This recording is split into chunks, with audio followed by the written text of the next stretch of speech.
Hello, in this video we want to find the sum of the zeros of the polynomial x raised to power 5 minus 4x raised to power 3 plus x squared minus 4. Now, first of all, what do we mean by the zeros of a polynomial? Now, what we are being asked to find there is to find the roots of this polynomial expression, equating it to 0. So, by the time we equate the root of this polynomial expression to 0, whatever the value of x we get will be the root of this particular polynomial. Now, after getting these roots, then we have to add all of them together for us to be able to solve the problem completely. And one more thing, the power as the exponent 5 here means we must have 10 roots. Our unknown x must have 10 roots. So let's look at how this can be solved. Now we start with, let's compare this the first two terms together. What can we say of the two terms? If we look at these terms holistically, we observe that x raised to power 3 is common. So we can expand by saying x raised to power 3 into, we're having what left here, x raised to power 2 minus 4, good. Then what is common here now? Plus 1 into x raised to power 2 minus 4. Yes. Okay. So invariably, what we have just done here is factorization. We have virtually factorized this expression.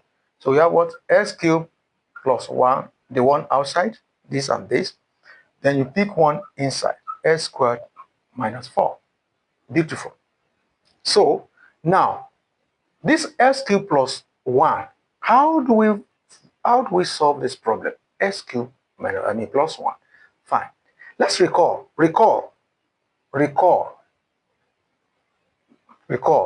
In identity, if you have, let's say, x squared plus, okay, now we're talking about cube, x cubed plus y cubed.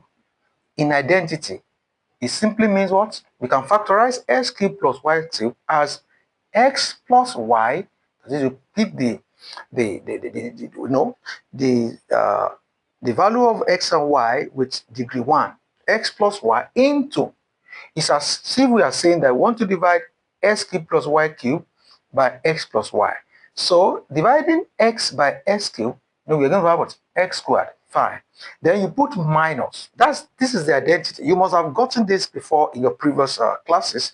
Now, the next will now be what? The product of x and y, that is what? X, y. Okay. Then, but the next thing now is what? We have picked x squared. We now multiply x and y together. So the next will now be plus y squared.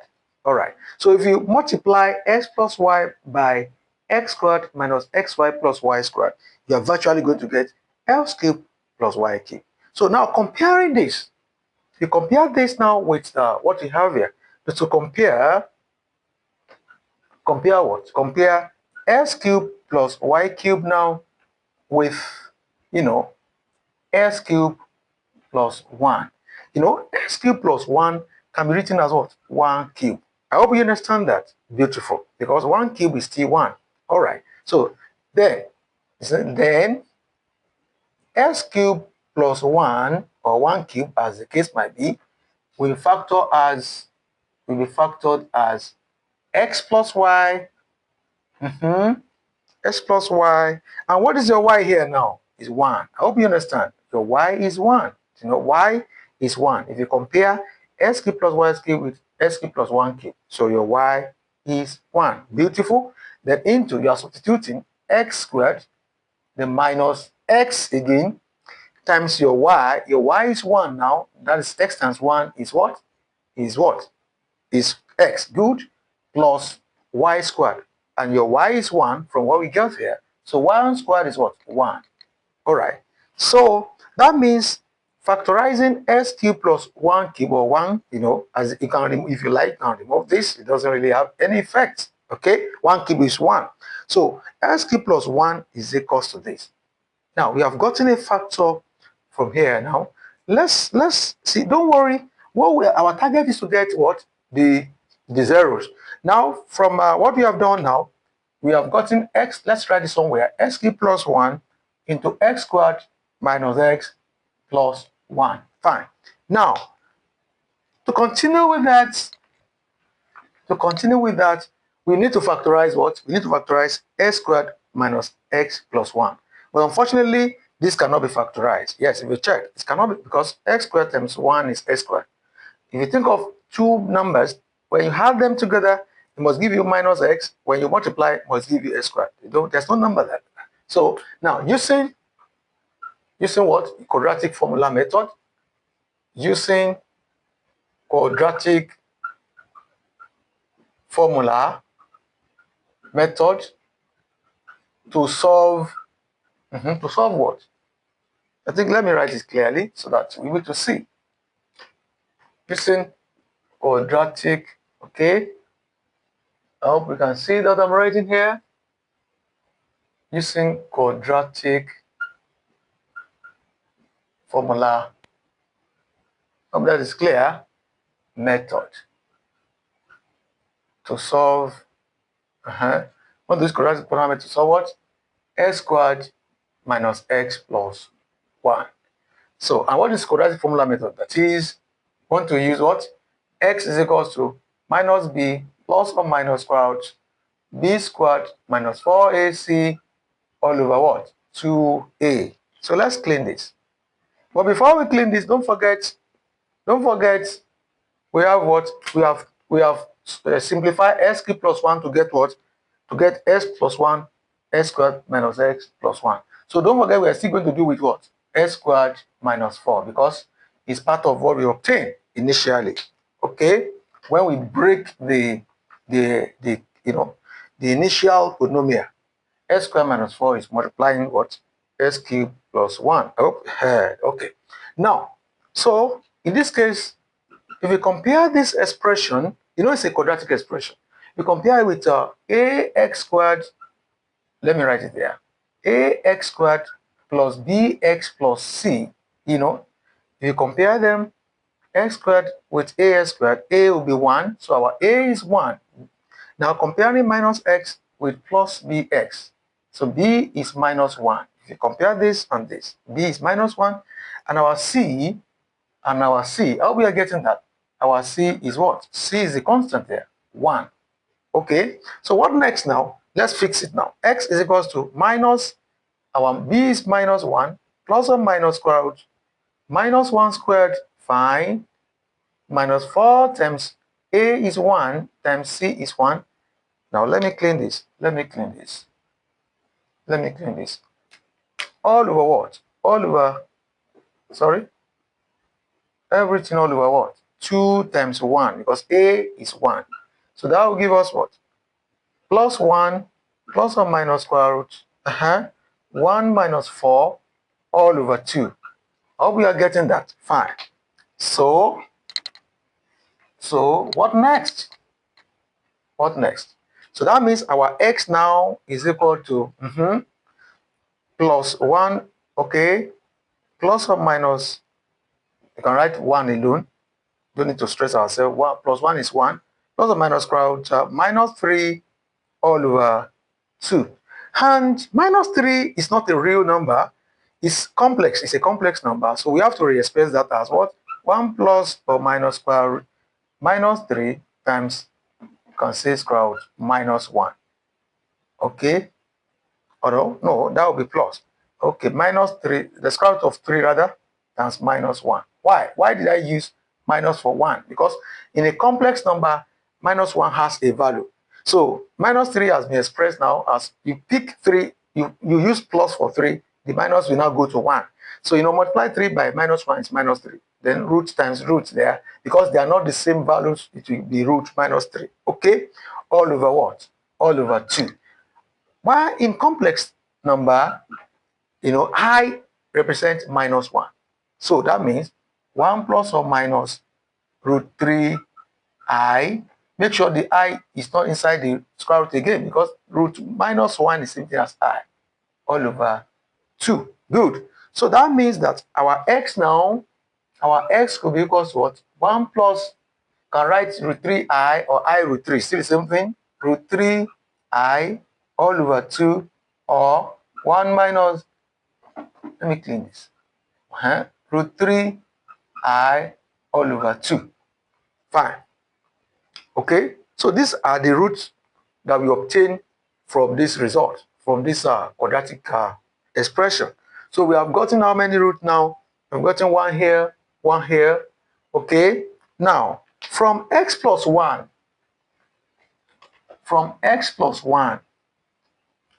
because remember that we have what? Recall our f of x now from is equal to x cubed plus 1 into x squared minus 4. That's what we got when we break it down initially.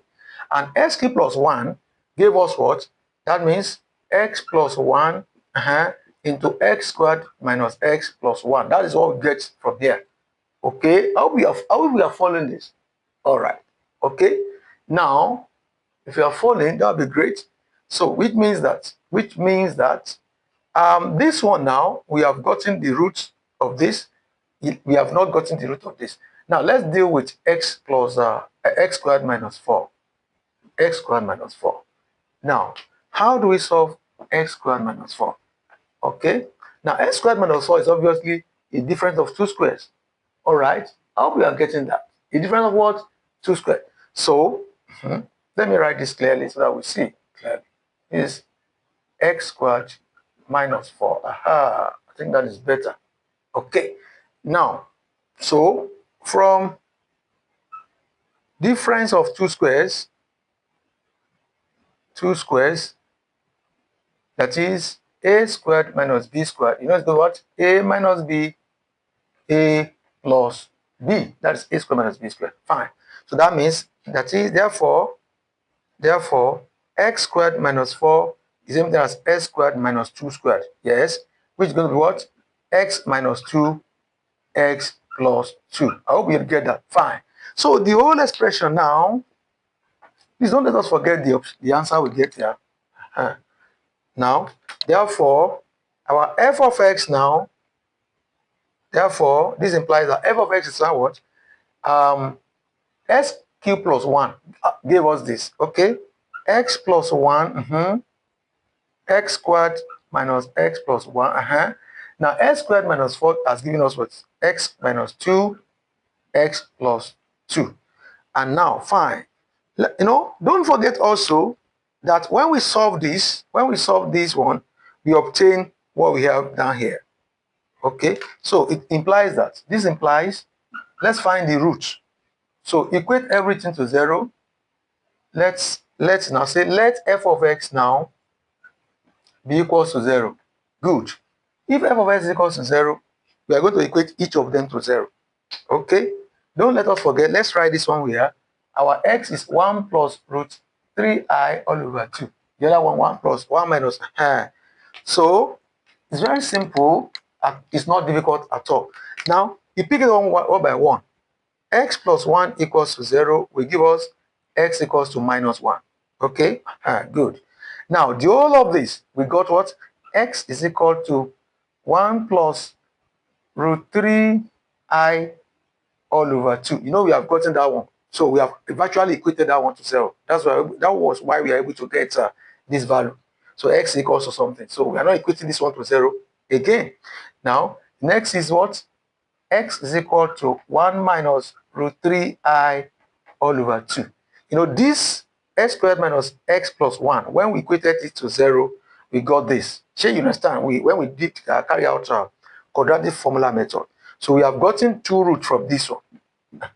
Now the next, x minus 2 equals to 0, s equals to 2. Good. Then also the last one here, x plus 2 equals to 0, x equals to minus 2. Okay, so if you look at it holistically, you see we are having 5 roots. I told you, because the highest degree of our unknown value here in this given equation is 5.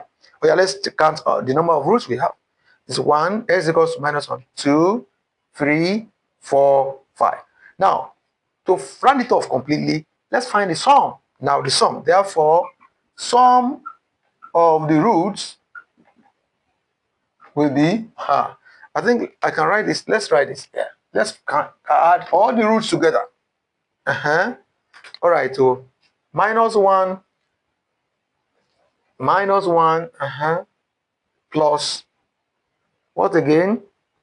1 plus root 3i all over 2 plus 1 minus root 3i all over 2, yes, plus 2 plus minus 2. Good.